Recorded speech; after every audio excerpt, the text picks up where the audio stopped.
ইচ্ছেরা বড়ই বেহায়া, এই কথাটা সে নিজেকেই বলে। আয়নার সামনে দাঁড়িয়ে থাকা মেয়েটার চোখে জমে থাকা দীর্ঘশ্বাসগুলো তার সাক্ষী। তার নাম কেউ জানুক বা না জানুক, সে একজন নারী, যে প্রতিদিন নিজেকে ভাঙে আর গোপনে জোড়া লাগায়। তার ইচ্ছে করে ৭ সমুদ্র ১৩ নদী পেরিয়ে একেবারে অচেনা কোথাও হারিয়ে যেতে, এমন এক জায়গায় যেখানে তাকে প্রতিদিন শক্ত হবার অভিনয় করতে হবে না, যেখানে কেউ তার নীরবতার মানে খুঁজবে না। সেখানে সে বুক ভরা কষ্ট নিয়ে নিশ্চিন্তে কাঁদতে পারবে, ভেঙে পড়তে পারবে, কারো চোখের আড়ালে নয়, নিজের কাছেই। হয়তো তখন তার দীর্ঘদিনের জমে থাকা কান্নাগুলো একটু মুক্তি পাবে। কখনো কখনো ইচ্ছে হয় পাহাড়ের চূড়ায় উঠে আকাশ ছুঁতে, বুক ভরে নিঃশ্বাস নিতে। হয়তো তখন সে বুঝতে পারবে এই বিশাল আকাশের নিচে তার কষ্ট কতটা ক্ষুদ্র।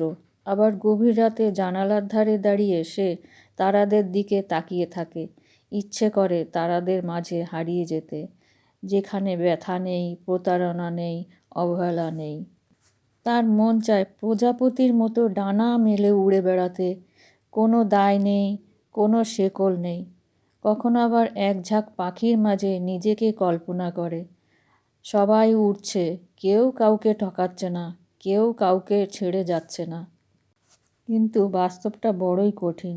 এই বাস্তবেই সে অবিশ্বাস দেখেছে, অকৃতজ্ঞতার স্বাদ পেয়েছে, ছলনা আর স্বার্থপরতায় জর্জরিত হয়েছে বারবার।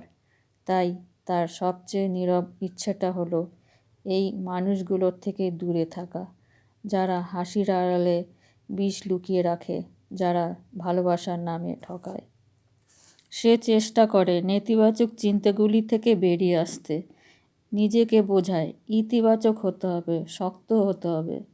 কিন্তু সব শক্ত নারীর ভেতরেও যে একটুখানি দুর্বল মেয়ে লুকিয়ে থাকে তা কেউ দেখে না। আর হ্যাঁ, তার আর একটা ইচ্ছে আছে যেটা সে কখনো উচ্চারণ করে না। সে চায় তার কষ্টে অন্তত একজন মানুষ কষ্ট পাক, কেউ একজন অনুভব করুক নীরব কান্নাও যে কতটা বেদনাদায়ক। সে জানে ইচ্ছেরা সত্যি বড়ই বেহায়া। তারা বারবার আসে, চোখ ভিজিয়ে দেয়, বুক ভারী করে তোলে। তবুও এই ইচ্ছেগুলোর মাঝেই সে বেঁচে থাকে, কারণ একজন নারীর সমস্ত না বলা গল্পের নামই ইচ্ছে।